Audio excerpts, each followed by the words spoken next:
In het Nederlands. Extra Journaal. Vers van de pers. Welkom bij Extra Journaal. Fijn dat u weer kijkt. We hebben het belangrijkste nieuws voor u op een rij gezet. En we beginnen met een bericht dat we niet voorbereid zijn op oorlogsagressie. Waar gaat het om? Suzy Camelia Reumer, oud-minister-president van de Nederlandse Antillen, oud-minister van Curaçao, is een van de sprekers bij een ronde tafelconferentie die georganiseerd is door de Nederlandse Tweede Kamer over geopolitieke ontwikkelingen in de Cariben. Daar is zij op ingegaan en ze stelt dat het Koninkrijk in de Cariben niet voldoende uitgerust is om een eerste aanval van oorlogsagressie in de Cariben te doorstaan en de soevereiniteit te verdedigen. Het duurt waarschijnlijk een week voor Nederland voldoende materiaal en mensen heeft om hier de aanval in te gaan. Er moet nagedacht worden of Curaçao en de andere landen van het Caribisch Koninkrijk, zoals Aruba en Sint Maarten, misschien ook lid moeten worden van de NAVO. Het zijn zorgen die besproken zijn in een ronde tafelconferentie. En behalve Suzy Camelia Reumer was bijvoorbeeld ook emeritus hoogleraar Gert Oost-Indie een van de sprekers. De Tweede Kamer wil op die manier de situatie in beeld krijgen over de geopolitieke ontwikkelingen in de Cariben.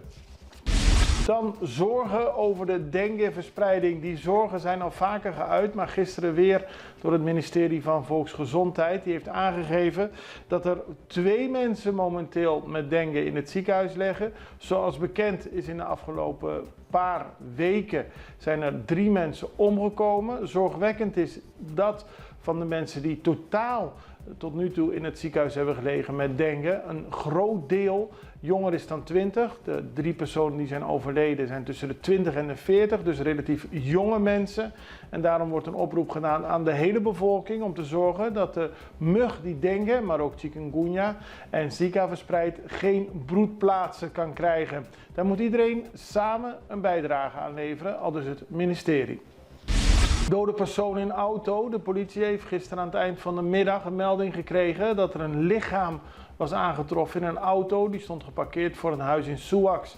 Dat lichaam lijkt al enige tijd in de auto te hebben gelegen. Er waren veel vliegen in de auto. De brandweer moest erbij aan te pas komen om de auto te openen. En uiteindelijk is het lichaam meegenomen. De politie heeft nog niet laten weten om wie het gaat. Maar het lijkt er wel, alles lijkt er wel op te duiden dat het om een natuurlijke dood gaat. De commissie richt zich op bouw. De enquêtecommissie van het parlement over HNO, over het ziekenhuis, gaat verder met haar onderzoek, maar er komen geen openbare verhoren meer. De commissie heeft gisteren laten weten dat ze zich nu vooral richt op de bouwtechnische aspecten van het nieuwe ziekenhuis. Daarom zijn vragen gesteld aan adviesbureau Berenschot en bouwonderneming Ballast Nedam. Dat is schriftelijk gebeurd omdat het om buitenlandse bedrijven, in dit geval Nederlandse bedrijven gaat. De enquêtecommissie HNO wil volgende week een persconferentie geven en duidelijk maken hoe het gaat met de voortgang.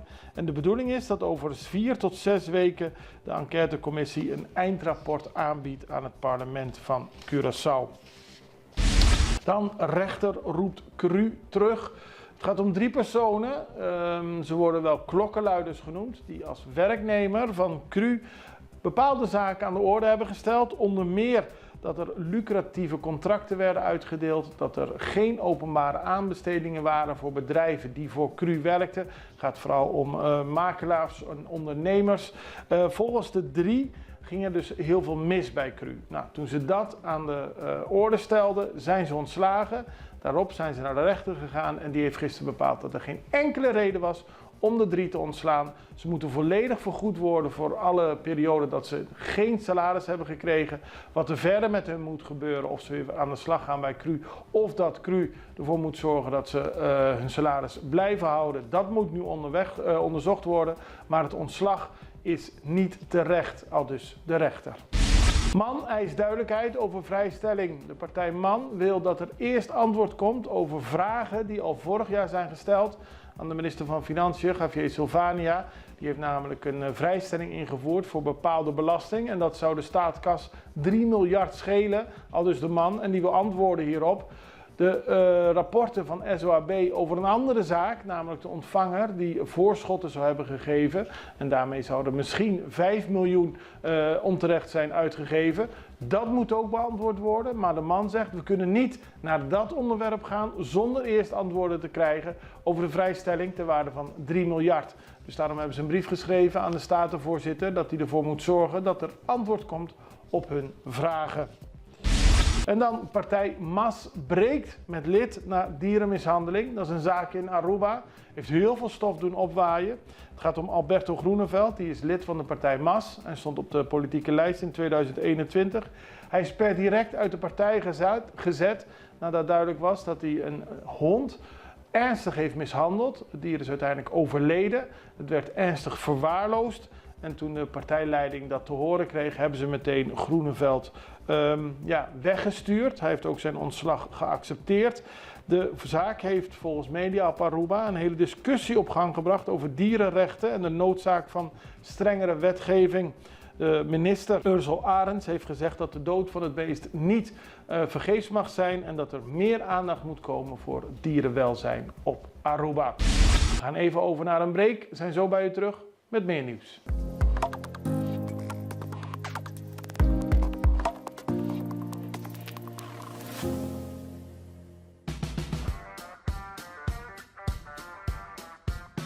Welkom bij Heavy Mix Concrete. Heavy Mix Concrete is in 2009 opgericht door de familie Vieira.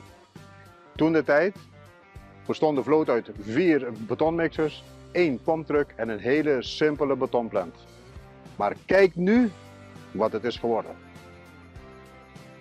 14 betonmixers, 6 betonpompen en een nieuwe betonbatchingplant.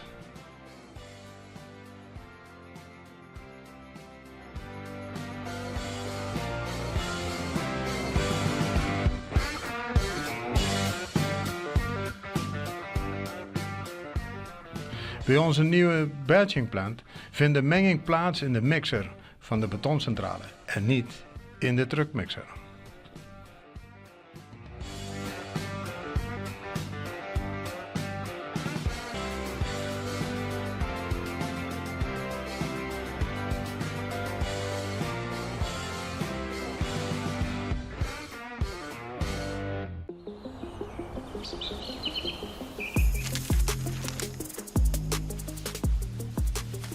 Welkom op Curaçao, een van de mooiste eilanden in de Caribië, een ware parel. En het is een eiland waar je van heel veel zaken kunt genieten. Van de natuur, van de zee, van het eten, van de mensen en zoveel meer.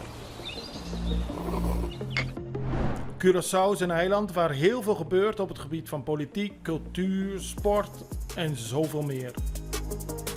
En Extra Journaal brengt het belangrijkste nieuws van Curaçao.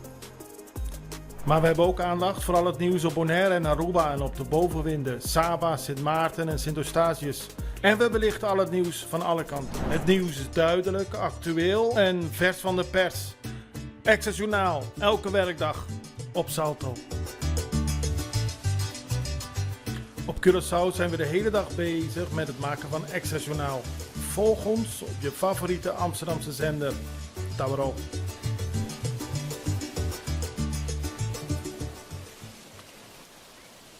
We beginnen op Bonaire, want daar ging het om de vraag: ontvangt Bonaire nu voldoende geld, voldoende financiële steun uit Den Haag of niet? Het College Financieel Toezicht plaatst vraagtekens bij de uitkomst van een onderzoek die ID Versa heeft uitgegeven. Daarin staat dat Bonaire steeds te weinig geld krijgt. Het CFT heeft laten weten dat er geen sprake is van een tekort en dat juist Bonaire jaar na jaar overschotten realiseert en niet alle beschikbare middelen besteedt. Sint Eustatius en Saba daarentegen hebben moeite om tot een sluitende begroting te komen, maar het lijkt erop dat Bonaire eerder te veel geld vanuit Den Haag krijgt dan te weinig. U begrijpt, dat is een discussie die nog zeker niet afgelopen is. Het CFT heeft dit gezegd in een brief aan staatssecretaris Van Huffelen. Ze reageren op een onderzoek van ID Versa die zegt dat er steeds constant te weinig geld komt. Nou, hoe zich dat precies gaat ontwikkelen, dat houden we voor u in de gaten. Maar opmerkelijk is het wel. Dan gaan we voor een hele treurige zaak naar Nederland. Want daar stond een man terecht die in 2022 op tweede kerstdag een auto-ongeluk veroorzaakte. Hij had te veel gedronken. Hij reed door rood licht en daarom kwam een gezin, een Curaçao's gezin van 3 personen om het leven. Het gaat om een gezin uit Spijkenisse. Toen de 3 om het leven waren gekomen is er veel aandacht voor de zaak geweest. Omdat de man keihard reed, zich niet meer kan herinneren wat hij gedaan heeft. De begrafenis van het gezin trok heel veel mensen in Spijkenisse en ook vanuit de omgeving. En er was ook veel aandacht hier op Curaçao voor de zaak. Het is een tragische gebeurtenis. De man laat weten dat hij ook niet weet hoe de lege drankfles in zijn auto is gekomen. Hij weet niet meer hoe hij gedronken heeft. In ieder geval, hij ontkent niet dat hij het gedaan heeft, maar hij zegt gewoon dat hij niet weet wat er is gebeurd. De rechter moet nog uitspraak doen. Dan gaan we naar Suzy Camelia Reumer. We hadden het er eerder in de uitzending al over. Zij sprak tijdens een ronde tafelconferentie in de Tweede Kamer over geopolitieke ontwikkeling in de Cariben. En we halen in het volgende fragment het gedeelte eruit waarin ze ingaat over de ontwikkelingen in Venezuela, ons buurland, dat in een slechte financiële periode zit voor lange tijd. Er is als gevolg van de vele mensen die uit Venezuela vluchten, onder meer naar Curaçao, is er een grijze economie ontstaan. De sancties die Amerika voor Venezuela heeft opgelegd, hebben ook gevolgen voor Curaçao. Geweld is geïmporteerd vanuit Venezuela en extra kosten medische zorg. Suzy Camelia Reumer schetst het hele plaatje voor de Tweede Kamer. Eigenlijk heb ik getracht op de meest belangrijke landen die volgens mij van invloed zijn op de geopolitieke situatie en invloed voor onze eilanden weer te geven. Daar gaat het over Venezuela, waarvan wij weten dat de economie en de politieke situatie zeer moeilijk is. Dat heeft ons doen kennen een immigratiestroom die voor onze kleinschaligheid heel groot is. Vanuit Venezuela zijn ongeveer zo'n 7 miljoen mensen gevlucht. Wij hebben een vrij grote hoeveelheid Venezolaanse mensen, waarvan ook een stuk ongedocumenteerden, die dus ook van invloed zijn, laten we zeggen, op de werkgelegenheid. Er is een soort grijze economie ontstaan. Ook hebben we gezien dat door de sancties die genomen zijn door de Verenigde Staten en door Europa, eigenlijk de raffinaderij niet open kon worden gehouden.